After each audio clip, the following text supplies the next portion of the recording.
அது எப்படி சொல்ல தெரியல. அவர் நம்ம வந்து மனிதராக நாங்கள் எதுவும் பார்க்கல. அவரை மாதிரி ஒரு உலகத்தில் நாங்கள் இதுவரை சந்திச்சதில்லை. எங்கள் வாழ்நாள் இன்னும் சந்திப்போன்னு கூட தெரியாது.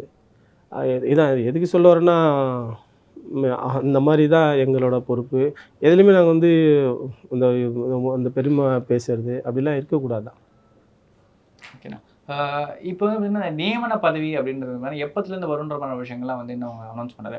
ஆனா இருந்தாலுமே இப்போ இந்த மாதிரி ஒரு ரெப்ரசன்டேஷன் கிடைச்சதுனால வந்து பார்த்தீங்கன்னா, பள்ளி, கல்விலாம் ஒரு சில இடங்கள்ல அந்த ரேம்ப் ஃபெசிலிட்டின்றது குடுத்துருக்காங்க. இன்னும் பல இடங்கள்ல இந்த ரேம்ப் ஃபெசிலிட்டின்றது வரவே இல்ல. அதே ம். மாரி பார்வை மாற்றுத்திறனாளிகளுக்கான அந்த பிரெய்லி முறையும், அதுக்கப்புறம் அந்த நடந்து போறதுக்கான இதுவுமே ப்ராப்பரா ஆமாம். ஒரு சில ஆமாம். இடங்கள்ல இல்லன்ற ம். ஒரு விஷயங்கள் பார்க்க வேண்டியதா இருக்கு. ம். இனிமே இன்னொரு மாத்த வேண்டிய விஷயங்கள் நெறைய இருக்குல்ல. இன்னும் அதெல்லாமே இன்னும் கவர்னத்துல கொண்டு வர வேண்டியது இருக்குல்ல. இல்லை இப்போ தானே படிப்படியாக செய்கிறாங்க. இது ஆரம்பம் தானே. பார்ப்போம் இந்த வரப்போகிற உள்ளாட்சி மன்ற தேர்தலில் எல்லாம் சரியாயிடும். ஏன்னா சட்டமன்றத்தில் வந்து அவசர சட்டம் இயற்றி அதை பண்ணுறாங்க. அது வந்து நம்ம பொய்ன்னு சொல்ல முடியாது. அது என்ன வேலை செய்யுதுன்னு நம்ம வந்து இல்ல ஆராய்ச்சி பண்ண அந்த முடியாது. மாரி விஷயங்கள தாண்டியுமே வந்து பார்த்தீங்கன்னா, இன்னுமே வந்து இல்லை மனு குடுத்து காத்திருக்க நெறைய பேருக்கு இந்த மாரி இன்னும் கேலிப்பர்ஸே கிடைக்க மாட்டேன்து. 3 வீல் சேர் இல்லை கிடைக்க அது மாட்டேங்குது நீங்கள் விஷயங்கள்லாம். சொல்கிறீங்க. அது என்ன ஆதாரம் யார் அந்த மாதிரி முறையிட்டாங்கன்னு எனக்கு தெரியல. இல்ல இப்போ புரியுதுல்ல. அது இல்லை ரீசென்ட்டா இல்லை வெறும் ம். வந்து இந்த புள்ளி விவரங்களோட இந்த அறிக்கை செய்தி வச்சு நம்ம பேசிட முடியாது. புரியுதுங்களா? நம்ம அறிக்கை செய்தியெல்லாம் நம்ம வச்சுட்டு பேச முடியாது. அதனால் வந்து அந்த அறிக்கை செய்திகளை வச்சு நம்ம எதுவுமே சொல்லிட முடியாது. இது திட்டவட்டமா இதனால் பாதிக்கப்பட்டவங்க, பலன் அடையாதவங்க யார் வந்து சொன்னான்றது நமக்கு தெரியணும்ல. ஏதோ 19ல நம்ம வந்து அடிச்சு விட முடியாது.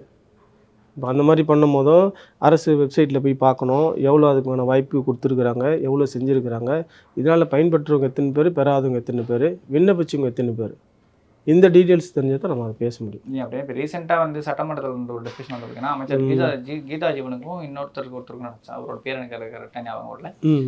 என்ன அப்படின்னு பார்த்தீங்கன்னா, எம்எல்ஏ நிதியிலிருந்து எங்களால வந்து இந்த மாற்றுத்திறனாளிகளுக்கு வந்து எதுவும் பண்ண முடியல. இந்த வீல் சேர் குடுக்குறதோ, இல்ல ம். பைக் குடுக்குறதோ, 3 சக்கர நாற்காலிகள் குடுக்குறதோ வந்து எங்களால குடுக்க முடியல. ஏன் அப்படின்னு பார்த்தீங்கன்னா, சமூக நலத்துறையோட வந்து பார்த்தீங்கன்னா கொஞ்சம் கிளாஷ் வருது. அதுக்கு பர்மிஷன் கிடைக்க மாட்டேங்குற மாதிரி விஷயங்கள்லாம் வந்து அவங்க சட்டசபையில பேசிட்டு இருந்தாங்க. சரி. இன்னும் பல இடங்கள்ல இந்த மாதிரியான சிக்கல்லாம் இருக்குல்ல. அதுக்கான ஏதாவது ஒரு ஒரு முகாந்திரம் சரி சட்டசபையில கேள்வி எழுப்புறாங்க. அதுக்கான அடுத்த கட்ட நடவடிக்கை அவங்க என்னத்துன்றவங்க சொல்லலையே. இல்ல அதான் அந்த இல்ல, சிக்கல்லாம் இல்ல. சீக்கிரமா மக்கள் வந்து கவன ஈர்ப்புக்காக தீர்த்துறேன்னு சொல்லிட்டு. வந்து ஒரு சில விஷயங்கள் பேசிடுறாங்க சில சட்டமன்ற உறுப்பினர்கள்.